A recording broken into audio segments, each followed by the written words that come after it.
هغوی چې یو وخت یې د وطن د ازادۍ لپاره د ټوپک مرمیو ته خپلې سینې سپر کړې وې، اوس د امن په فضا کې د والیبال لوبه کوي. د غزني امنیه قومندانۍ له لوري د والیبال هغه سیالۍ پای ته ورسېدې چې یوه میاشت وړاندې د 14 لوبډلو ترمنځ پیل شوې وې. دا ټورنمنټ یوه میاشت مخکې موږ په لاره اچولی وو چې 14 لوبډلو ګډون کړی وو. د 14 لوبډلو څخه 2 لوبډلې فاینل ته راوتلې وې، څلورم امنیتي حوزه وه، یوه سره میاشت وه، او بالاخره اخر فاینل د سرې میاشتې په ګټه پای ته ورسېدو، او موږ همدا وله د مجاهدین ورزش ته هڅول وو.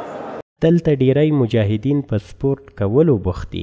دوی وایي یو وخت یې خپله انرژي د هیواد د ازادۍ لپاره سنګرونو کې مصرفوله، اوس د امن او خپلواکۍ په فضا کې سپورت کوي.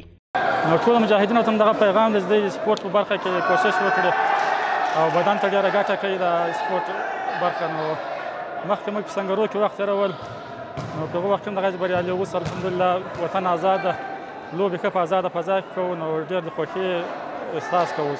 دا لوبه خو موږ وګټله، د سرې میاشتې ټیم وګټله او 14 ټیمونه وو، او خصوصا بیا د معاویه صاحب څخه چې په دغه تورنمنټ کې د موږ سره ډېرې هڅې وکړې، ډېر ترې خوشحاله یو او ډېره مننه ترې کوو چې دایم الوقت داسې لوبې برابرې کړي چې د وجود لپاره سلامتیا په برخه شي. نو د معاویه صاحب څخه خصوصا ډېره مننه کوو.